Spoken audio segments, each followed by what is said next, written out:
మత్తయి సువార్త 11వ అధ్యాయము 20 నుంచి 24 వచనాల వరకు. పిమ్మట ఏ పట్టణములలో ఆయన విస్తారమైన అద్భుతములు చేసెనో ఆ పట్టణముల వారు మారు మనస్సు పొందకపోవుట వలన ఆయన వారినిట్లు గద్దింపసాగెను. అయ్యో కొరాజీనా, అయ్యో బేత్సయిదా, మీ మధ్యను చేయబడిన అద్భుతములు తూరు సీదోను పట్టణములలో చేయబడిన ఎడల ఆ పట్టణముల వారు పూర్వమే గోనె పట్ట కట్టుకొని బూడిద వేసుకొని మారు మనసు పొందియుందురు. విమర్శ దినమందు మీ గతి కంటే తూరు సీదోను పట్టణముల వారి గతి ఓర్వదగినదయ్యుండునని మీతో చెప్పుచున్నాను. కపెర్నహూమా, ఆకాశము మట్టునకు హెచ్చింపబడెదవా?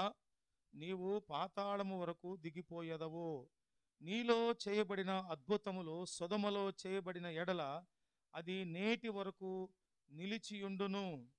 విమర్శ దినమందు నీ గతి కంటే సొదొమ దేశపు వారి గతి ఓర్వదగినదై ఉండుదని మీతో చెప్పుచున్నానెను. ఇక్కడ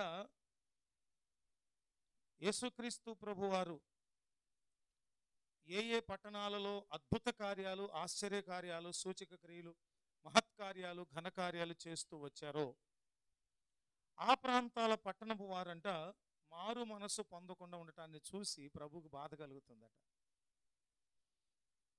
బాధ కలిగి ఆ బాధను ఆయన ఆ పట్టణాల వారి పేర్లను ప్రస్తావిస్తూ వారి యొక్క భవిష్యత్తు ఎలా ఉంటుందో, వారి గతి ఏ విధంగా ఉంటుందో పోలికగా చెప్తూ వచ్చారు. ఈరోజున నేనుగా నా మట్టుకు నాకుగా ఈ ఆధ్యాత్మిక హెచ్చరికను, ఈ యేసుక్రీస్తు ప్రభు వారు చేసిన బోధను నాకు కూడా నేను అప్లై చేసుకుంటూ నేను సరి చేసుకోవడానికి ఇష్టపడుతూ ఉన్నా. మనం కూడా సరి చేసుకోవడానికి, క్రమపరచుకోవటానికి, దిద్దుబాటు కలిగి ఉండటానికి దేవుడు మనకు అవకాశం ఇస్తున్నారు. అది ఏ విధమైన అవిధేయత అయినా సరే, అది ఏ విధమైన మనము సరి చేసుకోలేము అనుకునేటంతటిదైనా సరే, ఖచ్చితంగా మనలో మార్పు అత్యావశ్యకమైనటువంటిది, నిర్లక్ష్యం చేయవలసినటువంటిది కాదు. నెగ్లెక్ట్ చేయడానికి వీలు లేదు ఎట్టి పరిస్థితుల్లో. మనలో వాటిని నెగ్లెక్ట్ చేయటానికి, నిర్లక్ష్యపరచడానికి పలానా కారణం ఉందని చెప్పుకోవటానికి వీల్లేదు. ఏ కారణమైనా సరే దేవుడు హెచ్చరిక చేసిన తర్వాత వెంటనే మార్చుకోవటమే తప్ప మరొక ఆప్షన్ లేదు. ఆయనంట ఏ పట్టణములలో ఆయన విస్తారమైన అద్భుతములు చేసెను. విస్తారమైన అనే మాటకు మెజర్మెంట్ లేదు. ఎన్నో లెక్కలేనన్ని అద్భుతాలు, ఆయన నేరుగా జరిగించిన అద్భుతాలు. ఆయన వెళుతూ ఉంటే విశ్వాసంతో ఆయనను ముట్టి స్వస్థపడిన వారు కొన్ని వందల వేల మంది, ఆయన ద్వారా స్వస్థత పొందిన వారు వందల వేల మంది. ఈ విధంగా పొందిన తర్వాత ఆ పట్టణముల వారు మారు మనసు పొందకపోవుట వలన ఆయన వారిని ఇట్లు గద్దించెను. విస్తారమైన అద్భుతాలు జరిగినప్పుడు సహజంగా ఆ అద్భుతాలు, ఆశ్చర్య కార్యాలను రుచి చూసిన వారు ఎంత మేలు పొందుంటారు. పిల్లలు లేని వారు ఎవరు ఉండుండొచ్చు. వారి భవిష్యత్తులో వారి వంశం నిలబడటానికి అవకాశం లేదనుకున్నప్పుడు దేవుని అద్భుతం కార్యం ద్వారా, ఆశ్చర్య కార్యం ద్వారా వారు తల్లిదండ్రులుగా అయితే అది ఎంత భాగ్యం. అది ఎన్ని కోట్లు ఖర్చు పెట్టినా రాని భాగ్యం. అది ఎంతోమంది కుష్ఠరోగులను బాగు చేశారు ప్రభు. ఎంతోమంది గుడ్డివారిని బాగు చేశారు ప్రభు. వారి బతుకంతా చీకటిలోనే గడుపుతూ ఉన్న ప్రజలు చాలామంది ప్రభు వారి కృప ద్వారా, స్వస్థత ద్వారా, ఆయన కనికరం ద్వారా వారందరూ వెలుగును చూస్తూ లోకములో విడిచిపెట్టబడిన కుటుంబంతో కలిసి బతుకుతున్నటువంటి వారు, ఇంతకుముందు ఎన్నడూ చూడని వాటిని చూస్తున్నవారు, ఇంతకుముందు ఎన్నడూ ఆనందాన్ని పొందలేని అద్భుతమైన దేవుని సృష్టిలోని దృశ్యాలను చూసి ఆనందించేటటువంటి వారు. ఇంతకుముందు వారి కుటుంబంలో చనిపోయిన వారు ఉన్నారు. వారందరినీ ప్రభు ముట్టి బ్రతికించారు. ఏ మగదిక్కు లేదు, ఈ కుటుంబానికి ఇంకా ఆధారం లేదు, రోడ్డును పడిపోతుంది అనుకున్న కుటుంబాలకు దేవుడు ఆ చనిపోయిన వారిని బతికించి మహాద్భుతం, ప్రపంచం ఎన్నడూ కని విని చూడని ఎరగనటువంటి సంగతులు వారి జీవితాల్లో జరిగినప్పుడు వారు సమూలంగా మార్చబడ్డారు, వారి బతుకులు మారిపోయినాయి. అట్లాంటి సమయాల్లో ఎంత కృతజ్ఞత కలిగి జీవించాలి వాళ్ళు.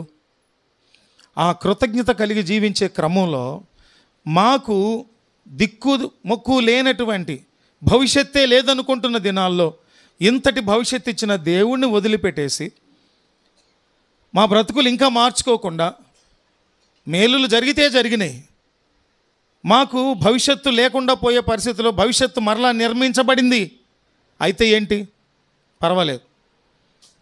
డబ్బులు లేకపోతే డబ్బులు ఇచ్చాడు, పర్వాలేదు. ఇంట్లో మగదిక్కు చనిపోతే బ్రతికించాడు, పర్వాలేదు. పూర్వం ఉన్నటువంటి దారిద్ర్య స్థితిలోంచి గొప్ప సంపన్న స్థితిలోనికి మార్చేశాడు, పర్వాలేదు. ఏం జరిగినా మేము మేలు అనుభవిస్తాం, కానీ ఆ మేలుల వల్ల మేము పొందినటువంటి ఆనందము, పొందినటువంటి గొప్ప ఆశీర్వాదము, వీటన్నిటిని అసలు మేము లెక్క చేయం. మాకు భౌతికమైన స్వస్థతలు, మేలులు వస్తే చాలు, ఆర్థికమైన దీవెనలు వస్తే చాలు, పిల్లలు పుడితే చాలు, ఇల్లు కట్టుకుంటే చాలు, పొలాలు కొనుక్కుంటే చాలు, ఫలసాయం ఎటువంటి వాతావరణ ఇబ్బందులు లేకుండా మంచిగా పంట చేతికొస్తే చాలు, పరీక్షలు పాస్ అయిపోతే చాలు, అడిగినవన్నీ ఇచ్చేస్తే చాలు, అన్నీ అనుభవించేస్తాం. కానీ ఆ మేలులు చేసి మాకు ఒక క్రొత్త జీవితాలు ఇచ్చిన దేవునికి మాత్రం మా హృదయాన్ని ఇవ్వము అనేటటువంటి వాళ్ళట ఆ ప్రాంతపు వాళ్ళు. విస్తారమైన మేలులు పొందిన వాళ్ళు, విస్తారమైన స్వస్థతలు పొందిన వాళ్ళు. ఏమండి, ఆయన వారిని చూసి ఇలా గద్దించడం మొదలుపెట్టారట. దేవునికి కోపం రప్పించారు, దేవుడు గద్దిస్తున్నారు. అప్పుడు అంటున్న మాట 21వ వచనం నుంచి చూడండి, బైబిల్ చూడండి.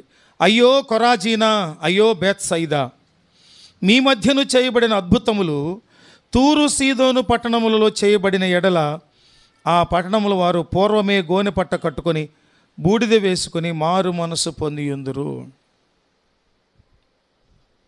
దేవుని దీవెనలు, ఆశీర్వాదాలు ఇవన్నీ పొందుకోవటానికి అందరూ ఇష్టపడే మనుషులే మనస్సు మార్చుకొని వారికి ఒక విలువను కల్పించినటువంటి దేవునికి మనస్సునివ్వకుండా, హృదయాన్ని ఇవ్వకుండా, మారు మనసు లేకుండా అదే రొంపిలో, అదే రొస్టులో, అదే ఊబిలో, అదే పాపంలో, అదే దుర్వ్యసనంలో బతికేసే వారికి దేవుడిస్తున్న హెచ్చరిక, దేవుడిస్తున్న గద్దింపుకు లోబడిన వారే దేవునికి ఇష్టలు.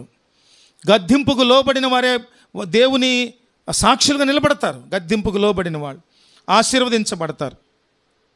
ప్రభు అంటున్నారు, తూరు సీదోను పట్టణముల ప్రజల మధ్య గనుక మీ మధ్య చేసిన అద్భుతాలు నేను చేసుంటే వాళ్ళందరూ గోని పట్ట కట్టుకొని బూడిద రాసుకొని నేల మట్టుకు తగ్గించుకొని ఉపవాసం ఉండి ప్రార్థన చేసి వారి బ్రతుకులు మార్చుకొని వారి జీవితాలు నాకు ఇచ్చేవారు, పరిశుద్ధులుగా బతికేవాళ్ళు, రాకడకు సిద్ధపడేవారు. 22 విమర్శ దినమందు మీ గతి కంటే తూరు సీదోను పట్టణముల వారి గతి ఓర్వదగినదయుండునని మీతో చెప్పుచున్నాను. తూరు సీదోను పట్టణములు, ఆ తర్వాత ఆ పట్టణంలో ఉన్న ప్రజల గురించి ప్రభు చెప్తున్నారు. కఠినాత్ములు, క్రూరులు, మూర్ఖులైన ప్రజానికం వాళ్ళందరూ కూడా. కానీ ఇక్కడ బేత్సైదా, కొరాజీనా అనేటటువంటి పట్టణాలలో జరిగిన అద్భుతాలు, ఆశ్చర్యాలు. ఒక్కసారి కొరాజీనా, బేత్సైదా అనే ప్లేస్లో ఆ పేర్ల చోట అయ్యో కేఎల్రావు కాలనీ, అయ్యో ఉండవల్లి సెంటర్, అయ్యో విజయవాడ, అయ్యో ఆంధ్రప్రదేశ్, అయ్యో కృష్ణా జిల్లా, ఎన్టీఆర్ జిల్లా, గుంటూరు, ఏదో ఒక పేరు పెట్టండి మనం ఉన్న ప్రాంతం. ఇక్కడ మన కుటుంబాల్లో, దేవుని బిడ్డల జీవితాల్లో ఎన్ని అద్భుత కార్యాలు జరిగినాయి, మన ఊహకు అందనటువంటి ఎన్ని కార్యాలు జరిగినాయి. ఎంతమంది మేలులు పొందిన వారు, ఎంతమంది ఆ మేలులు పొందిన వారిలో ఎంతమంది ప్రభువుకు హృదయాన్ని ఇచ్చారు, ప్రభువుని అంగీకరించారు, వారి బ్రతుకులు ఎంతమంది మార్చుకున్నారు, వారి దుర్వ్యసనాలు ఎంతమంది మార్చుకున్నారు, వారి భాష ఎంతమంది మార్చుకున్నారు, వారు ఆచరించేటటువంటి ఈ ఆచారాలు, వ్యవహారాలు, పిచ్చి పనులు ఇవన్నీ ఎంతమంది మారి దేవుడు చేసిన అద్భుతాల ఆశ్చర్యాలు చూసి దేవునిని రక్షకునిగా గుర్తించి వారి జీవితాలను ప్రభువుకు సమర్పించిన వారు ఎంతమంది ఉన్నారు? మనము మేలులు పొందుతాం, ఆశ్చర్యకార్యాలు అనుభవిస్తాం, ఆ అద్భుతాలు పొందుతాం, అన్నీ చేస్తున్నాం. కానీ కృతజ్ఞతగా ఈ బ్రతుకులను సమూలంగా మార్చిన దేవునికి నా జీవితాన్ని మార్చుకొని, నా అంతరంగాన్ని మార్చుకొని, హృదయాన్ని మార్చుకొని, నేను దేవునికి ఇష్టునిగా, దేవుని బిడ్డగా రక్షింపబడి బాప్తిస్మం పొంది పరిశుద్ధుల బల్లలో పాల్గొంటూ రాకడకు సిద్ధపడేటటువంటి ఒక దేవుడు ఇష్టపడే బిడ్డగా నేను ఉంటాను అనే తీర్మానం చేసుకోవాలి మనం. అది ఈరోజు వాక్యపు సారాంశం. అది దేవుడు ప్రకటించినటువంటి వాక్యం, దేవుడు చేసిన అద్భుత కార్యాలు, దేవుడు ప్రకటించిన వాక్యం, బోధ, ఈ రెండింటిలో ఏది గొప్పది? ఒక ప్రశ్న చెప్పండి. యేసయ్య చేసిన బోధ ఉంది, తెలుసుగా మనకు. అన్నిటికంటే యేసయ్య బోధ మనకు చక్కగా అర్థమయ్యి కనపడేది ఎక్కడంటే కొండ మీద ప్రసంగం. మత్తయి సువార్తలో గలిలయ సముద్ర తీరాన యేసయ్య అనేక మంది జనసమూహములు కూడి వచ్చినప్పుడు ఆయన అందించినటువంటి వర్తమానం ఉందే, ధన్యతల ప్రసంగం ఉంది కదా. ఆత్మ విషయమై దీనులైన వారు ధన్యులు, పరలోక రాజ్యము.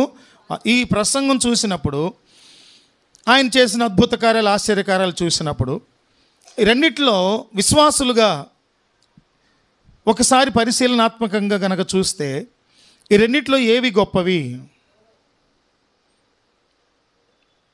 దేవుడు చేసిన అద్భుత కార్యాలు, ఆశ్చర్యకార్యాలు, మహత్కార్యాలు, సూచక్రియలు ఇవన్నీ గొప్పవా? యేసయ్య చేసిన బోధ గొప్పదా? అంటే అద్భుత కార్యాలు గొప్పవి కాదునా? గొప్పవే. కానీ చెప్పండి.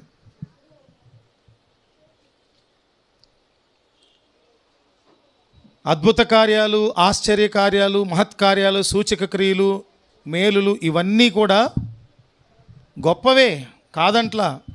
వాటన్నింటికంటే కూడా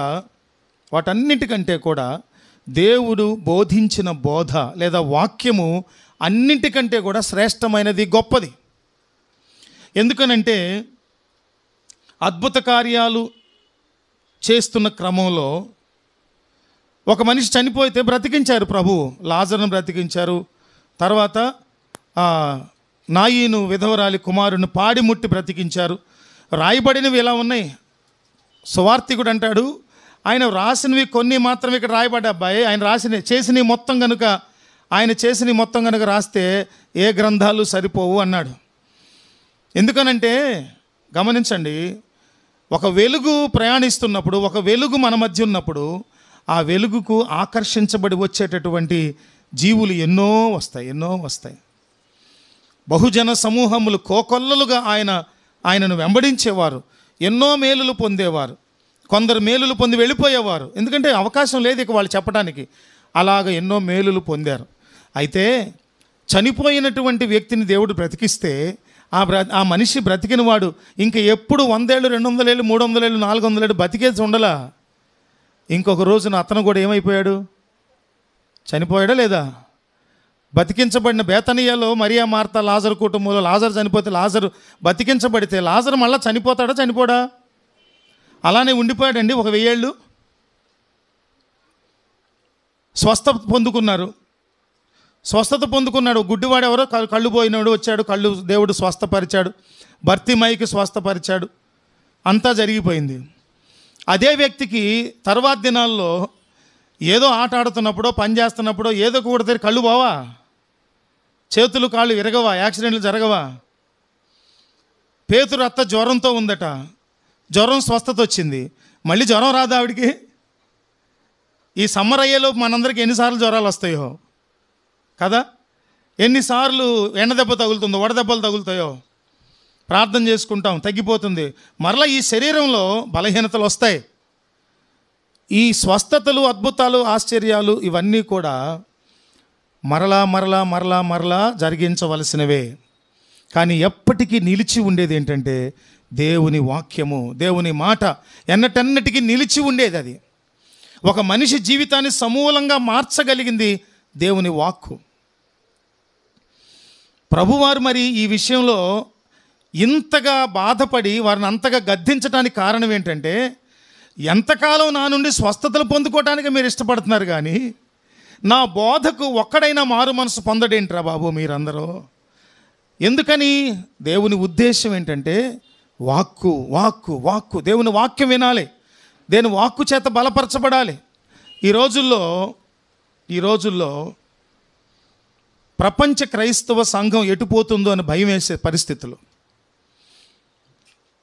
90% కాపరులు ఎన్నటెన్నటికీ నిలిచి ఉండి మనమందరం కూడా పాపము నుండి శాపము నుండి వేరై పరిశుద్ధులుగా దేవుని రాకడకు సిద్ధపరచడానికి ఉపయోగపడే ఏకైక సాధనం వాక్యమై ఉంటే దానిని బోధించకుండా, దానిని మూలంగా చేసుకొని సంఘాల నిర్మాణం జరగకుండా, సంఘ పోషణ జరగకుండా, కేవలము స్వస్థతల మీద, కేవలము పాటల మీద, కేవలము సంగీతాల మీద, కేవలము ప్రవచనాల మీద, కేవలము మరేదో అంత ప్రాముఖ్యత లేనటువంటి సంగతులు మీద దృష్టి పెట్టి సేవను నడిపిస్తూ విశ్వాసులను పెంచుతున్నారు.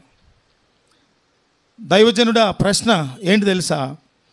ఎన్నటెన్నటికీ నిలిచి ఉండే దేవుని వాక్యం చేత ప్రజలు నింపబడటం ప్రాముఖ్యం అన్నిటికంటే. ఆ తరువాతే 2వ స్థానం, 3వ స్థానం, 4వ స్థానము సంగీతము, పాటలు, లేకపోతే లైటింగ్ ఎఫెక్ట్స్, అవేవో ఇవేవో. మనకు సుస్పష్టతగా బైబిల్ కనపడేటట్లు లైటింగ్ ఉందా లేదా, అది చాలు. వాక్యం చెప్పేటటువంటి సేవకుడు మీకు స్పష్టంగా కనపడుతున్నాడా లేదా, ఇంతే. లైటింగ్ ఎఫెక్ట్స్ డార్క్ చేసేసి, ఆ పర్సన్ మీద ఫోకస్ లైట్లు వేసేసి, అవి చేసి ఇవి చేసేసి, ఎల్ఈడి, డిజిటల్, ఈ ఉద్యమంలో, ఈ ఉధృతిలో కొట్టుకుపోయేటటువంటి వారిగా ప్రజలను తయారు చేసేటటువంటి బోధలు కాదు. ప్రభువారే గద్దిస్తున్నారు కోప్పడి. ఆయన కోపడుతుంది ఏంటంటే, అయ్యో కొరాజీనా, అయ్యో బేత్సయిదా, మీ మధ్య చేసిన అద్భుతాలు, ఆశ్చర్యకార్యాలు వేరే చోట చేస్తే వారు గోని పట్ట కట్టుకొని ఏం చేసేవారు? మారు మనసు పొంది పాపక్షమాపణ పొంది దేవునికి ఇష్టలుగా ఉండేవారు. అంటే ప్రభు ఉద్దేశం ఏంటంటే, మీరు అద్భుత కార్యాలు, ఆశ్చర్యకార్యాలు పొంది అంతటితో అలాగే ఉండిపోతున్నారు, అది కాదు.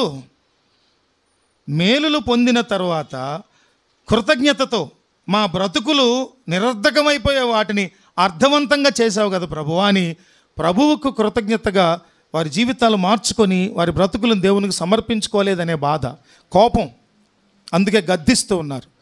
మనం స్వస్థతలు పొందుకోవటం కంటే వాక్యము ద్వారా గుచ్చబడి, వాక్యము ద్వారా హెచ్చరిక చేయబడి, వాక్యము ద్వారా గద్దించబడి, బ్రతుకులో సమూలమైన చైతన్య మార్పు జరిగి దేవుని పోలికలోనికి, దేవుని గుణగణాలలోనికి, దేవుని సారూప్యతలోనికి మనం మార్చబడి, ఒక భక్తుడు అన్నారు, చిన్న యేసుక్రీస్తులాగా ఈ భూమి మీద తిరగాలట మనం. దేవునికి స్తోత్రం కలుగునుగాక.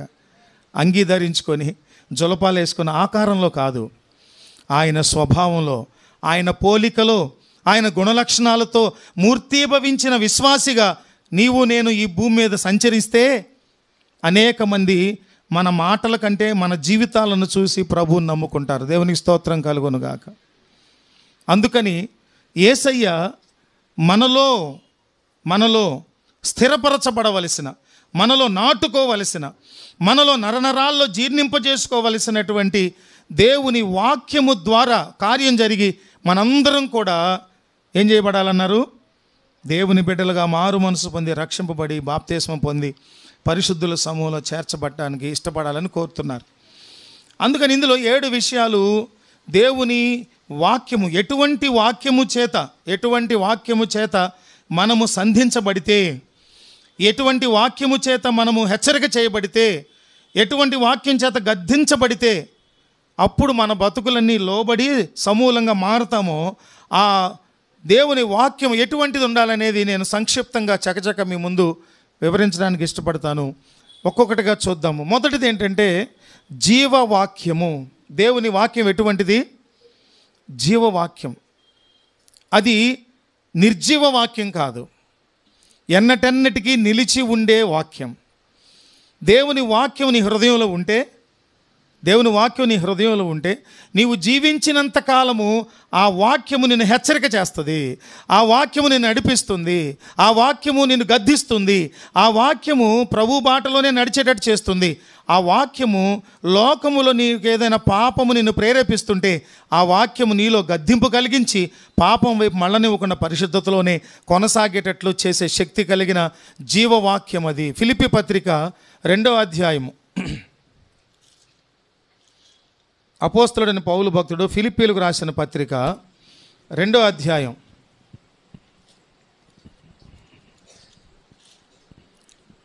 14వ వచనం నుంచి 16వ వచనం వరకు ఉన్న లేఖన భాగాన్ని మనం చదువుదాం. మీరు మూర్ఖమైన వక్రజనము మధ్య నిరపరాధులను నిష్కళంకులను అనింద్యులనైన దేవుని కుమారులగునట్లు సణుగులను సంశయములను మాని సమస్త కార్యములను చేయుడి. అట్టి జనము మధ్యను మీరు జీవవాక్యమును చేతపట్టుకొని లోకమందు జ్యోతుల వలె కనబడుచున్నారు. జ్యోతుల వలె కనబడుచున్నారు. అంటే దేవుని జీవవాక్యమును మనము చేపట్టితే జ్యోతుల వలె మనం ఉంటామట. దేవుని జీవవాక్యం పట్టుకున్న జ్యోతుల వలె. మనం ఒకసారి లిస్ట్ అవుట్ చేస్తే ఎలక్షన్ లిస్టు, ఓటర్ లిస్టు, జ్యోతి అనే పేరు చాలా ఉంటాయి కదా. జ్యోతి అనే పేర్లు చాలా ఉంటాయి. మనము టెక్నాలజీ అభివృద్ధి చెందక ముందు, లైట్లు లేనప్పుడు, బల్బులు కనుక్కొనక ముందు ఇళ్లల్లో కిరసనాయిలు బుడ్లు ఉండేవి. ఆ కిరసనాయిలతో వెలిగేటటువంటి ఆ లైట్లు ఉండేవి. ఏంటవి? పెట్రోమాక్స్ లైట్లు ఉండేవి. అవి మాత్రమే జ్యోతులని పిలువబడటానికి సరిపోతాయి. ఇవి జ్యోతులని ఏమంటాం మనం వీటిని? కానీ వీటి పైన ఉన్న జ్యోతులు ఏంటవి? స్టార్స్. దేవుని జీవవాక్యమును చేపట్టిన జ్యోతుల వలె మనం ఉండాలట. అంటే జ్యోతికి ఉన్న లక్షణం ఏంటి? వెలుగుతూ ఉంటుంది అన్నమాట. వెలుగుతూ ఒక మిణుగురు పురుగు, చిన్నది సూక్ష్మమైన మిణుగురు పురుగు సడన్గా ఇటు వచ్చేసింది అనుకోండి, ఎవ్వరు చూడకుండా ఉంటారా? ఒక్కరు కూడా చూడకుండా ఉంటారా? ప్రతి నేత్రము ఆ చిరు జ్యోతితో నిండిన పురుగును చూస్తూ దాని వెనకాలే అది ఎటు వెళ్తే అటు వెళ్ళిపోతారు. అయ్యో ఫ్యాన్ రెక్క తగిలి పడి చచ్చిపోద్దామనని గబగబ ఫ్యాన్ ఆపేయమంటారు, హడావుడి చేస్తారు. చిన్న జ్యోతి కనపడితే మనం ఆకర్షించబడుతున్నాం. మనందరం జీవవాక్యమును చేపట్టిన జ్యోతుల వలె మనం ఉంటే మనలను చూచినప్పుడు, ఆ వెలుగును చూచినప్పుడు అందులో ఏం కనపడుతుంది? జీవవాక్యం కనపడుతుంది. దేవుని జీవవాక్యం ఎన్నటెన్నటికి నశించనటువంటి, ఎన్నటికి నిలిచి ఉండేటటువంటి దేవుని జీవవాక్యం కనపడుతుంది. అందుకని దానికి ముందు అంటున్న మాటలు ఏంటి చూడండి. దానికి ముందు 14వ వచనం నుంచి అంటున్న మాట, మీరు మూర్ఖమైన వక్రజనము మధ్య నిరపరాధులను నిష్కళంకులను అనింద్యులనైన దేవుని కుమారులగునట్లు సణుగులను సంశయములను మాని సమస్త కార్యాలను చేయండి. అట్టి జనము మధ్యను మీరు జీవవాక్యమును చేతపట్టుకుని లోకముందు జ్యోతుల వలె కనబడుచున్నారు. ఇట్టి జనాంగం మధ్యలో, ఎటువంటి జనాంగము? మూర్ఖులు వక్రజనం మధ్య. సహజంగా మూర్ఖులు అంటే ఎవరంటే ఎంత చెప్పినా వినని వాళ్ళు, ఎంత విపులంగా చెప్పినా అర్థం చేసుకొని వాళ్ళు, ఎంతకు కూడా కీడు చేయాలి, హాని చేయాలి, బాధ పెట్టాలి అనుకోని ఒకే దృక్పథం కలిగి మనుషుల మధ్యలో బతుకుతారు. వాళ్ళు ప్రత్యేకంగా కనపడతారు మూర్ఖులు. తర్వాత వక్రజనం అంటే వంకరగా నడిచేవారు, వంకరగా మాట్లాడేవారు, వంకరగా ఆలోచించేవారు, తిన్నగా ఆలోచించరు. అటువంటి వారి మధ్య మీరు ఎలా ఉండాలంట? నిరపరాధులను, తర్వాత నిష్కళంకులను అనింద్యులనైన దేవుని కుమారులగునట్లు సణుగులను సంశయాలు మాని. డౌట్స్ ఉండకూడదు, గొణుగులాట ఉండకూడదు. బాల్యమందు నేను భంగపడను, యవనమందు నేను తొట్టిల్లను, ముసలితనమునందు నేను వ్యసనపడను, అనుదినం ప్రభువుని ప్రసిద్ధి చేసేదను.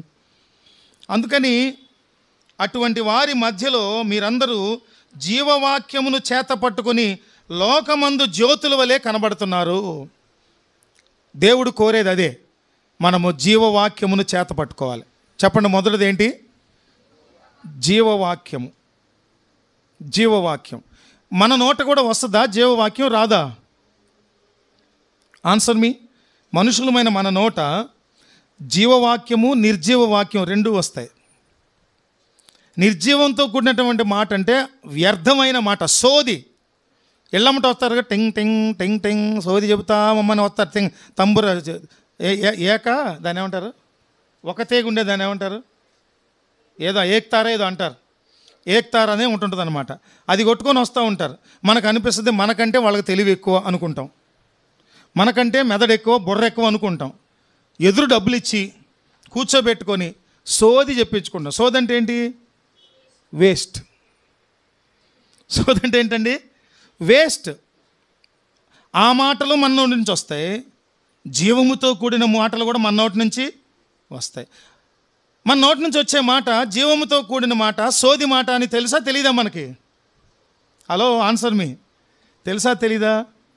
తెలుసు. కానీ తెలిసినా మాట్లాడుతున్నాం, తెలిసినా సోది మాట్లాడుతున్నాం, తెలిసిన అర్థం పర్థం లేని మాటలు మాట్లాడుతున్నాం. చాలాసార్లు మన మాటలు తొందరపడి మాట్లాడేస్తాం. మేము తెలివైన వాళ్ళం, వయసులో పెద్దవాళ్ళం అని. అవి ఎదట వాళ్ళకి హర్ట్ అవుతాయి, హర్ట్ చేస్తాయి, గాయపరుస్తాయి. అవే సోది మాటలు, అవే వ్యర్థమైన మాటలు. చాలా సమయోచితంగా ఆచితూచి మన మాటలు ఉండాలి. ఎదటి వారిని కట్టే మాటలు, బాగు చేసే మాటలు, ఉద్ధరించే మాటలు, దేవుని మాటలే మన నోట రావాలి. అందుకనే మన నోట ఎటువంటి మాటలు ఉండాలి? జీవముతో కూడిన మాటలు ఉండాలి. జీవవాక్కులు మన నోటి నుంచి రావాలి. రెండవది, రోమపత్రిక 10వ అధ్యాయం 8-9 వచనాలు చూడండి ఒకసారి. రోమపత్రిక 10వ అధ్యాయం చెప్పుచున్నది, వాక్యము నీ యొద్దను నీ నోటను నీ హృదయములోనూ ఉన్నది. వాక్యము నీ నోటను నీ హృదయములోనూ ఉన్నది, నీ హృదయములోనూ ఉన్నది. అది మేము ప్రకటించు విశ్వాస వాక్యమే. అది మేము ప్రకటించు విశ్వాస వాక్యమే. విశ్వాస వాక్యము అదేమనగా యేసు ప్రభువని నీ నోటితో ఒప్పుకొని, యేసు ప్రభువని నీ నోటితో ఒప్పుకొని, దేవుడు మృతులలో నుండి ఆయనను లేపెనని, దేవుడు మృతులలో నుండి ఆయనను లేపెనని నీ హృదయమందు విశ్వసించిన ఎడల, నీ హృదయమందు విశ్వసించిన ఎడల నీవు రక్షింపబడుదువు. నీవు రక్షింపబడుదువు. ఇది రెండవ రకమైనటువంటి వాక్యము. ఏ వాక్యం అది? విశ్వాస వాక్యం. ఈ విశ్వాస వాక్యములో ఉన్న పరిమితి ఏంటంటే చూడండి అక్కడ 9వ వచనం. యేసు ప్రభువని నీ నోటితో ఒప్పుకొని దేవుడు మృతుల్లో నుండి ఆయన లేపని నీ హృదయమందు విశ్వసించిన ఎడల నీవు రక్షింపబడతావు. ఇది ఏ వాక్యం అన్నాడు? దీన్ని విశ్వాస వాక్యం. అంటే ఈ వాక్యము మనలో విశ్వాసము ద్వారా కార్యం చేసే వాక్యం. అది రెండవది. విశ్వాసము ద్వారా కార్యం. నోటితో ఒప్పుకోవటం అంటే ఏంటి? ఇక్కడ బాప్తిస్మం పొందేటప్పుడు, దానికి ముందు ప్రార్థనలో సిద్ధపరిచేటప్పుడు బలవంతంగా రండి బాప్తిస్మం పొందండి అని చెప్పకుండా, ఎప్పుడైతే దేవుని వాక్యం వాళ్ళ హృదయంలో కార్యం చేసిందో, ఆ కార్యం జరిగిన తరువాత మా పాపినని గుర్తింపు జరిగిందో, అప్పుడు వారు ఏం చేయాలంటే దేవుని సన్నిధిలో పాపినని ఒప్పుకోవాలి. దేవుని సన్నిధిలో పాపినని ఒప్పుకోవాలి. రెండవది, బాప్తిస్మ సమయంలో దేవుడు దేవదూత గణం చూస్తూ ఉండగా, సంఘం చూస్తూ ఉండగా, దైవజనులు చూస్తూ ఉండగా, అక్కడ కూడా నోటితో ఒప్పుకొని బహిరంగంగా చెప్పాలి. ఏమని? నేను పాపినని గుర్తిస్తున్నాను, పాపములను క్షమించేటటువంటి అధికారం కలిగిన వారు యేసుక్రీస్తు ప్రభు అని గుర్తిస్తున్నాను, ఆయననే నా పాపాలని క్షమించమని అడుగుతున్నాను, ఆయన నా పాపాలు క్షమిస్తారు, కనుక అవి క్షమించబడ్డాయి, నేను పరిశుద్ధురాలుగా ఉండటానికి తీర్మానించుకున్నాను అని చెప్పేసి యేసయ్య రక్తంలో నా పాపాలని కడుక్కున్నాను, శుద్ధి చేసుకున్నాను, ఈరోజు నేను పాప క్షమాపణ నిశ్చయత కలిగి ఉన్నానని దైవజనులు అడుగుతారు ప్రశ్నలు. అప్పుడు నోటితో ఒప్పుకోవాలి. ఒప్పుకోవటం అనేది దేని మీద ఆధారపడిందంటే విశ్వాసముతో కూడినటువంటిది. కాబట్టి అది మన జీవితంలో అది విశ్వాస వాక్యముగా నిలిచి ఉంది. సమాధాన వాక్యాన్ని చూద్దాం ఒకసారి. చూడండి, ఈ కొరింథీయులకు రాసినటువంటి 2వ పత్రికలో ఒకసారి చూడండి, 5వ అధ్యాయంలో చూడండి. 5 2వ పత్రిక 5వ అధ్యాయం అదేమనగా దేవుడు వారి అపరాధములను 19వ వచనం చూస్తున్నారా? దేవుడు వారి అపరాధములను అదేమనగా దేవుడు వారి అపరాధములను వారి మీద మోపక క్రీస్తునందు లోకమును తనతో సమాధానపరచుకొనుచు ఆ సమాధాన వాక్యమును మాకు అప్పగించెను. దేవుడు సమాధాన వాక్యము, దేవుడు బోధించే బోధలో, దేవుని వాక్కులో జీవవాక్యము ఇమిడి ఉంటుంది, జీవం ఇమిడి ఉంటుంది. దేవుని వాక్కులో విశ్వాసము ఇమిడి ఉంటుంది. మూడవది, దేవుని వాక్కులో సమాధానము ఇమిడి ఉంటుంది. దేవుని వాక్యము మనకు జీవమును కొనసాగింపజేస్తుంది. దేవుని వాక్యము మనలో విశ్వాసాన్ని స్థిరపరుస్తుంది, బలపరుస్తుంది. దేవుని వాక్యము మన మధ్య సమాధానాన్ని కలుగజేస్తుంది. అది ఎటువంటి వాక్యం అంట? అది సమాధానపరచుకొనుచు, తనతో సమాధానపరచుకొనుచు ఆ సమాధాన వాక్యమును మాకు అప్పగించెను. పౌలు భక్తుడు చెప్తున్నాడు, మేము ఏదైనా వాక్యమును బోధించామంటే ఆ బోధలో మీ మధ్య సమాధానం కలగాలనేటటువంటి సందేశము ఇమిడి ఉంది. అదే సమాధాన వాక్యం. దైవజనులైన వారు బోధిస్తే ఆ బోధలో సమాధానం స్థాపించబడాలి. సమాధానం ఎలా అనగా మనకు శిశువు పుట్టెను, కుమారుడు అనుగ్రహించబడెను, ఆయన భుజముల మీద రాజ్యభారముండును, ఆశ్చర్యకరుడు, ఆలోచనకర్త, బలవంతుడైన దేవుడు, నిత్యుడగు తండ్రి, సమాధానకర్తయగు అధిపతి. ఆయనలో ఇమిడి ఉన్న గుణాలలో సమాధాన వాక్యం కూడా ఉంది. యేసయ్యే వాక్యం. ఆ వాక్యములో ఉన్న గుణ లక్షణాలు జీవవాక్యము, విశ్వాసవాక్యము, సమాధాన వాక్యము. ఎఫెసీ పత్రిక చూడండి, సత్యవాక్యం చూస్తాం మనం. ఎఫెసీ పత్రిక మొదటి అధ్యాయం, ఎఫెసీ పత్రిక మొదటి అధ్యాయము 13వ వాక్యం. మీరును సత్యవాక్యమును అనగా మీ రక్షణ సువార్తను విని క్రీస్తునందు విశ్వాసముంచి వాగ్దానము చేయబడిన ఆత్మచేత ముద్రింపబడితిరి. కనుక ఈ సత్యవాక్యము ద్వారా సువార్తను విన్నారు. సత్యవాక్యము ద్వారా మీరు క్రీస్తునందు విశ్వాసం ఉంచారు. అందువల్ల వాగ్దానము చేయబడిన ఆత్మచేత ముద్రించబడ్డారు. మనం ఎప్పుడూ కూడా వాక్యం విన్న తర్వాత, తీర్మానించుకున్న తర్వాత ఒక ప్రార్థన చేసుకుంటున్నాం. ఈ వాక్యము మా హృదయంలో చేసిన కార్యాన్ని దేవుడు ఏం చేయాలని? దేవుని ఆత్మచేత ముద్ర వేయాలి. ఎప్పుడైనా ముద్ర వేయబడితే భద్రపరచబడతాం. దేవునికి స్తోత్రం కలుగును గాక. ముద్ర వేయబడితే భద్రపరచబడతాం. గుర్తుపెట్టుకోండి. కయీను తమ్మును చంపేసి దేవుని శాపానికి గురయ్యి నువ్వు దేశదిమ్మరవై తిరుగుతాడని శపించిన దేవుని సంతానముగా, దేవుని చేత సృజించబడిన దేవుని వంశీకునిగా అతన్ని ఎవరో చంపకుండా ఉండాలంటే మళ్ళీ దేవుని ప్రేమ చూడండి ఎంత గొప్పదో. అందుకని ఏం చేశారు? దేవుడు కయీను మీద ఒక ముద్ర వేశారు. ఎవరు ఆ ముద్రను కనుగొన్నవాడు, కయ్యూను కనుగొన్నవాడు ఎవడు కూడా ఆ ముద్రను చూసి అతన్ని చంపడు. అందుకని ముద్ర అనేది మనకు భద్రతను కలిగిస్తుంది. దేవుడు ఆకాశంలో కూడా ఒక ముద్ర వేశారు. 7 రంగుల ముద్ర ఒకటి వేశారు ఆకాశంలో. ఏంటది? ఎవరైనా ఎక్కడైనా పేపర్ల మీద వేస్తారు, రాళ్ళ మీద, చెక్కల మీద వేస్తారు. దేవుడు వేసిన స్టాంప్ ఎక్కడ వేశారు? ఆయన ఆకాశం మీద వేశారు. ఇంద్రధనుసు స్టాంపు. అది ఏం చెబుతుంది? ఉగ్రత చాలా ప్రమాదం అబ్బాయి, నరులు నశింపజేసేస్తుంది. ప్రళయాలు అనేటటువంటివి నేను సృష్టించిన ప్రజలను నశింపజేయడం బాగోదు అని ప్రభువారు ఒక నిబంధనకు సూచనగా అక్కడ ఒక స్టాంప్ వేశారు, ఇంద్రధనుస్సుని, మేఘధనుస్సుని. అది మనకేం తెలియజేస్తూ ఉంటుందంటే ప్రతి వర్షం అయిపోయిన తర్వాత, మ్యాక్సిమంగా వర్షం అయిపోయిన తర్వాత మనకు ఆ సూచన ఆగిపోయిన తర్వాత ఆ సూచన మనకు తెలియజేస్తుంది. కరెక్ట్గా ఉరుము వచ్చిందంట ఇప్పుడు చెప్తున్నారు పక్కన, కంపేర్ చేస్తా. అంటే ఇప్పుడు బయటికి వెళ్ళి చూస్తే ఉండాలి, ఆకాశంలో మేఘాలు ఉండాలి. వెతికినా దొరకవు, ఇంకో 2 నెలలు ఆగాలి. అంతేనా? ఇంకో 2 నెలలు ఆగాలి, అప్పుడు వస్తాయి. ఇది ఏ వాక్యం చెప్పండి? సత్యవాక్యము. ఎఫెసీ పత్రికలో రాయబడింది. ఈ సత్యవాక్యము ద్వారానే మనం రక్షించబడ్డాం, క్రీస్తు వారి ద్వారా. ఈ సత్యవాక్యం ద్వారానే మనం ఏం చేయబడ్డాం? పరిశుద్ధాత్మని చేత ముద్ర వేయబడ్డాం, స్టాంప్ చేయబడ్డాం. అందుకని ప్రార్థన అయిపోయిన తర్వాత తీర్మానము ముద్ర వేయబడినట్లు దేవుని ఆత్మకు అప్పగించుకోవాలి మనం. చాలా సంఘాల్లో ఈ కంక్లూజన్ ఉండటల్లా. ఏంటా కంక్లూజన్ అంటే, మనము దేవుని మాట విన్నప్పుడు, ఆ మాట మన హృదయంలో కార్యం చేసినప్పుడు, ఆ కార్యానికి ఫలితంగా విశ్వాసులు తీర్మానించుకున్నప్పుడు, ఆ తీర్మానము చెదిరిపోకుండా ఉండటానికి పరిశుద్ధాత్ముని ద్వారా ఏం చేయబడాలి? అది ముద్రించబడాలి, ముద్ర వేయబడాలి. అప్పటిదాకా విశ్వాసి దేవుని సన్నిధిలో ఉండాలి. ముద్ర వేయబడినటువంటి ఆ తీర్మానంతో ఇళ్లకు వెళ్ళినప్పుడు ఆ ఆలోచన వారి జీవితంలో అన్వయించబడుతుంది. తర్వాత చూడండి, కొరింథీ పత్రిక మొదటి పత్రిక చూడండి, మొదటి పత్రిక 12వ అధ్యాయం 5వ వచనం నుంచి 4వ వచనం నుంచి చదవండి.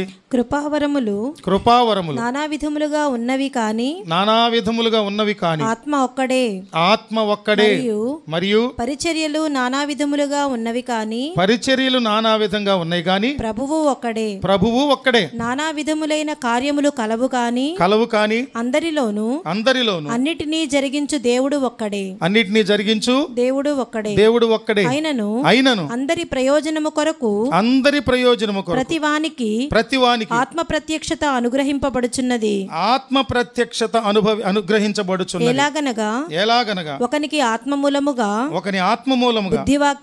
బుద్ధివాక్యమును మరియొకనికి ఆత్మ అనుసరించిన జ్ఞానవాక్యమును మరియొకనికి ఆ ఆత్మ వలననే విశ్వాసమును మరియొకనికి ఆ ఒక్క ఆత్మ వలననే స్వస్థపరచు వరములను మరియొకనికి అద్భుత కార్యములను చేయు శక్తియు మరియొకనికి ప్రవచన వరమును మరియొకనికి ఆత్మల వివేచనయు మరియొకనికి నానావిధ భాషలను మరియొకనికి భాషల అర్థము చెప్పు శక్తియు అనుగ్రహింపబడి ఉన్నది. అయినను వీటినన్నిటినీ ఆ ఆత్మ ఒకడే తన చిత్తము చొప్పున ప్రతివానికి ప్రత్యేకముగా పంచి ఇచ్చుచు కార్యసిద్ధి కలుగజేయుచున్నాడు. అద్భుతమైన వాక్యం. క్రైస్తవ భక్తి జీవితపు పరాకాష్ట, మెచ్యూర్డ్ క్రిస్టియన్ లైఫ్ అంతా కూడా ఈ వచనాల్లోనే రాయబడింది. ఈ ప్రకారంగా కనుక మనము సంఘములో 500 మంది 600 మంది 1000 మంది ఉన్న సంఘాల్లో ఈ వరములు చేత నింపబడినటువంటి వాళ్ళందరూ ఉన్నారా లేదని పరీక్షించుకోవాలి ఎప్పుడు కూడా. అప్పుడే సంఘం అభివృద్ధిలో ఉన్నట్టు లెక్క. అందుకని ఇక్కడ రాస్తున్న మాట, ఆత్మను అనుసరించి ఉన్నటువంటి జ్ఞానవాక్యము. ఏ వాక్యం ఇది చెప్పండి? ఇది ఒక జ్ఞానవాక్యము. ఎక్కడ రాయబడింది ఒకసారి చూడండి, మరొకసారి 8వ వచనంలో, ఒకని ఆత్మ మూలముగా బుద్ధివాక్యం, మరొకనికి ఆత్మను అనుసరించిన జ్ఞానవాక్యం. బుద్ధివాక్యము, జ్ఞానవాక్యం ఈ రెండు ఒకటే. బుద్ధి జ్ఞానముల సర్వస్వము కూడా ఎవరి దగ్గర గుప్తం చేయబడి ఉన్నాయి? దేవుని వద్ద గుప్తం చేయబడి ఉన్నాయి. అందుకని మనందరికీ కూడా బుద్ధివాక్యం, జ్ఞానవాక్యం దేవుని ఆత్మ మూలంగా కలుగుతుంది. అందువల్ల బుద్ధివాక్యం, జ్ఞానవాక్యం రెండూ మనకు కావాలి. ఇక్కడ ఒక చైన్ ఉంది, ఒకదాని ద్వారా ఒకటి ఎన్నో వరాలు. స్వస్థపరిచే వరం అట, అద్భుత కార్యములు చేసే శక్తి, ప్రవచన వరం, ఆత్మల వివేచన వరం, నానావిధ భాషలు, వాటికి అర్థం చెప్పే శక్తి, ఇవన్నీ ఆత్మ ద్వారా అనుగ్రహించబడ్డాయి. ఇవన్నీ జరిగితేనే సంఘము మరొక మెట్టు ఆత్మీయతలో ఎదిగినట్టు లెక్క. చాలా సహవాసాల వాళ్ళు ఈ అనుభవాలను అనుభవించడానికి ఇష్టపడక, ఏమండే సూటిగా చెప్తున్నా, ఏ డినామినేషన్ వాళ్ళైనా సరే ఆత్మక్రియలను విశ్వసించకపోతే, పరిశుద్ధాత్మ ద్వారా జరిగేటటువంటి ఆత్మీయ మెట్టుల్లోనికి ఎక్కటానికి ఇష్టపడకపోతే దేవుని వాక్యాన్ని అనుసరిస్తున్నట్టు లెక్క కాదు. పరిశుద్ధాత్మ ద్వారా బుద్ధివాక్యం, జ్ఞానవాక్యం కలిగి ఉంటే అప్పుడు స్వస్థపరిచే వరం వస్తుందట. చాలామంది స్వస్థత నమ్మట్లా. మరి అద్భుత కార్యాలు చేసే శక్తి దేవుడే చేస్తాడండి, మాకు రావు, మేము చెయ్యం. ఇది తప్పు, అలా చేయటానికి వీల్లేదు. ఆ తర్వాత అద్భుత కార్యం తర్వాత ఒకడికి ప్రవచన వరం, ప్రవచించే వరం. మరికొంతమందికి ఇంకేంటంట ఆత్మల వివేచన వరం. తర్వాత మరొకటి నానావిధ భాషలు, మరి ఒకరికి భాషలకు అర్థం చెప్పే శక్తి. ఇవన్నీ మాకు కుదరదు, మేము చెయ్యం. ఈ చర్యలు చేయటానికి మాకు సిగ్గు, మాకు బిడియం. ఆత్మలో నీవు ఆనందించని రోజున ఇంకా నువ్వు కింద మెట్లోనే ఉన్నావు ఆత్మీయతలో, ఇంకా దిగువనే ఉన్నావని గుర్తుపెట్టుకోవాలి. ఇది ఒక బుద్ధివాక్యము, జ్ఞానవాక్యము, దేవుని వాక్యములో ఇమిడి ఉన్నటువంటి లక్షణం. 6వది చూద్దాం ముగింపులో. 6వది అపోస్తలుల కార్యములు 13వ అధ్యాయము 25-26 వచనంలో, 26 ప్రాముఖ్యమైనటువంటి వచనం. 12వ అధ్యాయము యోహాను 13వ అధ్యాయం 25-26 వచనాలు. యోహాను తన పని నెరవేర్చుచుండగా, నేనెవడనని మీరు తలంచుచున్నారు? నేను ఆయనను కాను. ఇదిగో నా వెనుక ఒకడు వచ్చుచున్నాడు. ఆయన కాళ్ల చెప్పులు విప్పుటకైనను నేను పాత్రుడను కానని చెప్పెను. సహోదరులారా, అబ్రహాము వంశస్థులారా, జాగ్రత్తగా వినండి సహోదరులారా, అబ్రహాము వంశస్థులారా, దేవునికి భయపడువారులారా, దేవునికి భయపడువారులారా, ఈ రక్షణ వాక్యము మన యొద్దకు పంపబడి ఉన్నది. చాలండి. దేవుని రక్షణ వాక్యం పంపబడిందంటే అందులో వివరించడానికి పెద్ద విషయాలు ఏమీ లేవు. మనము రక్షింపబడటానికి, మొన్ననే చెప్పాను నేను, రక్షింపబడ్డావా అనేది ప్రశ్న కాదు. రక్షణ పొందుతున్నావా దేవుని దగ్గర నుంచి, ఆ పొందే ప్రక్రియ నీలో ఆరంభమైందా లేదా అనేది ముఖ్యం. అది ఆరంభమయ్యి అక్కడతో అంతమయ్యేది కాదు. విశ్వాసి జీవితము దేవుని చేతుల్లో ఎన్నడన్నిటికీ రక్షింపబడుతూ ఉండాలి. పద్దాక బాప్తిసం పొందుతూ ఉండాలి. అదే అర్థం కాదండి. రక్షింపబడే ప్రక్రియ ఒకసారి మొదలైతే మన జీవితంలో దేవుని చేత, దేవుని ద్వారా ఆ రక్షణ కొనసాగుతూ ఉండాలి. పౌలు భక్తుడు లేచి ప్రసంగం చేస్తూ ఆ రోజున బాప్తిస్మమిచ్చే యోహాను చెప్పిన మాటలను, అలా దైవజనులు చెప్పిన మాటలను ఎత్తి చెప్పి అక్కడ బోధ చేస్తూ ఉన్నాడు, ప్రసంగం చేస్తూ ఉన్నాడు పౌలు భక్తుడు. ఇది ఎటువంటి వాక్యం అంటే రక్షణ వాక్యం. చివరిది ఏంటంటే తీతుకు రాసిన పత్రిక, అపోస్తలుడైన పౌలు భక్తుడు తీతుకు రాసిన పత్రిక చూడండి ఒకసారి.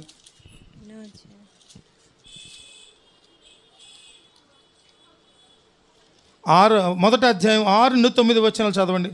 ఎవడైనను నిందారహితుడును ఏకపత్ని పురుషుడును దుర్వ్యాపార విషయము నేరము మోపబడిన వాడై అవిధేయులు కాక విశ్వాసులైన పిల్లలు గలవాడునై ఉన్న ఎడల అట్టివానిని పెద్దగా నియమింపవచ్చును. చూడండి, అధ్యక్షుడుగా ఉండదగిన వాడు ఎవరైనా ఉంటే వాడికి ఉండవలసిన లక్షణాలు చెప్తూ ఉన్నారు పౌలు భక్తుడు తీతుకు రాస్తూ.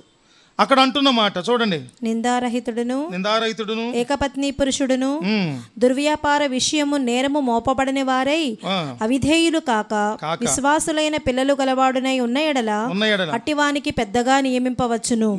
ఎందుకనగా అధ్యక్షుడు దేవుని గృహ నిర్వాహకుని వలె నిందారహితుడై ఉండవలెను. అతడు స్వేచ్ఛాపరుడును, ముక్కోపియు, మద్యపానియు, కొట్టువాడును, దుర్లాభము అపేక్షించువాడును కాక అతిథి ప్రియుడును, సజ్జన ప్రియుడును, స్వస్థబుద్ధి గలవాడును, నీతిమంతుడును, పవిత్రుడును, ఆశా నిగ్రహము గలవాడునై ఉండి తాను హితబోధ విషయమై జనులను హెచ్చరించుటకును ఎదురాడు వారి మాట ఖండించుటకును శక్తిగలవాడగునట్లు ఉపదేశమును అనుసరించి నమ్మదగిన బోధను గట్టిగా చేపట్టుకుని వాడునై ఉండవలెను.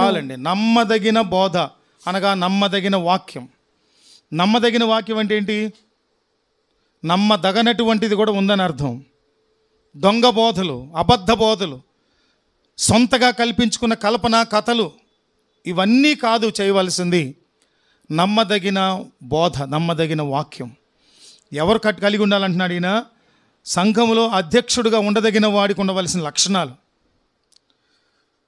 నేను విమర్శిస్తున్నాను అనుకోవద్దు, కానీ సంఘము ప్రక్షాళన చేయబడవలసిందే.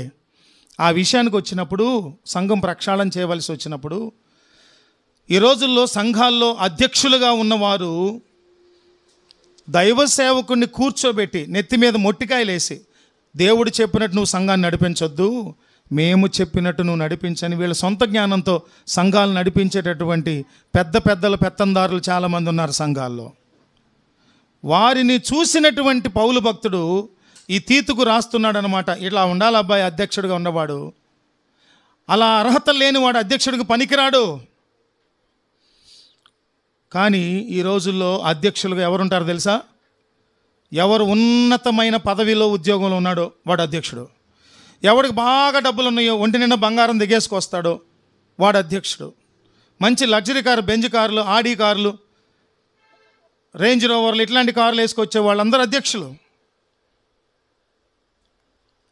భ్రష్టత్వంలోనికి వెళ్ళిపోతుంది క్రైస్తవ సమాజం. నమ్మదగిన బోధను అంగీకరించేవాడు, నమ్మదగిన బోధ కొరకు ప్రోత్సాహం అందించేవాడు, వాళ్ళు నిజమైనటువంటి అధ్యక్షులుగా ఉండదగిన వారు. ఇంకొకటి ఏంటి తెలుసా, ఎవడైనా అధ్యక్షుడిగా ఉన్నా, నాయకుడిగా ఉన్నా, లీడర్గా ఉన్నా ప్రతి పనిని చేసి చూపించేవాడై ఉండాలి. ప్రతి ఆలోచన తాను ఆలోచించి జరిగించేవాడై ఉండాలి. కూర్చొని పెత్తనాలతో ఏలు చూపించి మాటలు చెప్పేవాళ్ళు ఉండకూడదు. ప్రాక్టికల్గా ఉండాలి. యేసయ్య వాక్యములో ఇవన్నీ ఉన్నాయి.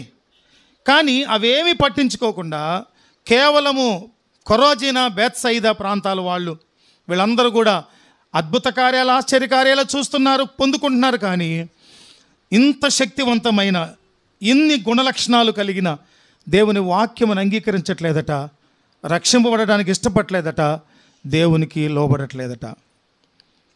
మొదట్లోనే చెప్పా, కొరాజీనా, బేత్సయిదా ఆ ప్లేస్లో ఉండవల్లి సెంటరో, కేఎల్రావు కాలనీయో, ఈ గుంటూరు జిల్లానో, తాడేపల్లి మున్సిపాలిటీ పేరు చెప్పి గనుక చూస్తే ఈ ప్రాంతాన్ని బట్టి దేవునికి కోపం వస్తుందా, సంతోషం కలుగుతుందా? ఆయన ప్రేమతో కూడిన మాటలు చెప్పడానికి ఇష్టపడతారా, గద్దింపుతో కూడిన మాటలు చెప్పడానికి ఇష్టపడతారా? ఎవరికి వాళ్ళు పరీక్షించుకోవాల్సిందే. మనం లేచి నిలువబడి దేవుని వాక్యాన్ని, జీవవాక్యము, సమాధాన వాక్యము, విశ్వాస వాక్యము, సత్యవాక్యము, జ్ఞానవాక్యము, రక్షణ వాక్యము, నమ్మదగిన వాక్యము, ఈ వాక్యమును, ఇంతటి గుణలక్షణాలు, ఉన్నత గుణలక్షణాలు కలిగిన దేవుని మాటలను మనము లక్ష్య పెట్టకుండా భౌతికమైన అవసరాల కొరకు మాత్రమే చూస్తే, కేవలము భౌతిక అవసరాలు, కేవలము ఆర్థిక అవసరాలు, కేవలము ఆరోగ్యపరమైన అవసరాలే చూసుకుంటూ, కేవలం దేవుడి దగ్గర నుంచి వస్తురూపకమైన, ఆరోగ్య రూపకమైన ఆశీర్వాదాలే కోరుకుంటూ దేవుని బలమైన వాక్యాన్ని నిర్లక్ష్యం చేస్తే వ్యక్తి ఆత్మీయంగా ఎదగలేడు, కుటుంబాలు ఆత్మీయంగా ఎదగలేవు, సంఘాలు ఆత్మీయంగా ఎదగలేవు, క్రైస్తవ దేశాలు అనుకున్నటువంటివి కూడా ఆత్మీయంగా ఎదగలేవు. జాగ్రత్త సుమ, జాగ్రత్త. ఎలా ఉన్నాం మనం? చాలామంది బోధకులు సంఘాల్లో ప్రభువుని నమ్ముకుంటే మీకు ఆస్తులు వచ్చేస్తాయి, ఉద్యోగాలు వచ్చేస్తాయి, పదవులు వచ్చేస్తాయి, అన్నీ వచ్చేస్తాయి, కాదని అనట్లేదు, వస్తాయి, మంచిదే. కానీ వాటికంటే నిన్ను శాశ్వతంగా దేవునిలో కొనసాగింప చేసేది, నీకు పరిపూర్ణమైన ఆశీర్వాదాలు ఇచ్చేది దేవుని వాక్యమే. సంఘాలు దేవుని వాక్యం మీద కట్టబడాలి, జీవితాలు దేవుని సువార్త మీద కట్టబడాలి, దేవుని జీవవాక్యం మీద కట్టబడాలి, సమాధాన వాక్యం మీద కట్టబడాలి, విశ్వాసవాక్యం మీద కట్టబడాలి, సత్యవాక్యం మీద కట్టబడాలి, జ్ఞానవాక్యం మీద కట్టబడాలి, రక్షణ వాక్యం మీద కట్టబడాలి, నమ్మదగిన దేవుని బోధ మీద, వాక్యం మీద కట్టబడాలి. అప్పుడే జీవితాలు దేవునిలో ఎదుగుతాయి. ప్రార్థన చేసుకుందాం. అందరు తలలు వంచండి. పరిశుద్ధుడు అయిన ప్రేమ కలిగిన మా ప్రభువా, మీరు కొరాజినా, బేత్సయిదా పట్టణాలను చూసి బాధపడి వారు వాక్కు మీద కాకుండా స్వస్థతల మీద దృష్టి ఉంచారు కనుక ఇటువంటి స్వస్థతలు దుర్మార్గతలో ఉన్నటువంటి వేరే ప్రాంతాల్లో జరిగిన వారు మారు మనసు పొందేవారు అని మీరు హెచ్చరిక చేసిన మాటను మేము ఈ రోజున ఎంత శక్తి కలిగిన మాటో మీది, ఎంత శక్తి కలిగిన వాక్యమో అని కొన్ని విషయాలు ధ్యానించాం. ప్రభువా, ఈ మాటల ద్వారా మాకు జ్ఞాన హృదయము, జ్ఞానవాక్యము ద్వారా జ్ఞాన హృదయము, బుద్ధివాక్యము ద్వారా బుద్ధి హృదయాన్ని మీరు అనుగ్రహించి మమ్మల్ని బలపరచమని, నడిపించమని, వచ్చే ఆదివారం నెలలో మొదటి వారం కనుక మేమందరము సిద్ధపడి పరిశుద్ధులుగా, క్రమం కలిగిన వారుగా, నియమ నిబంధనలతో, నిబద్ధతతో నీలో ఎదిగి ఫలిస్తున్న బిడ్డలుగా, బలలో పవిత్రంగా, నిష్కపటంగా, నిర్మలంగా పాల్గొనడానికి కృప చూపించమని నన్ను, మమ్మల్ని మీకు అప్పగించుకుంటూ యేసయ్య నామములో ప్రార్థించి స్తుతించి వేడుకొనుచున్నాము తండ్రి. ఆమేన్.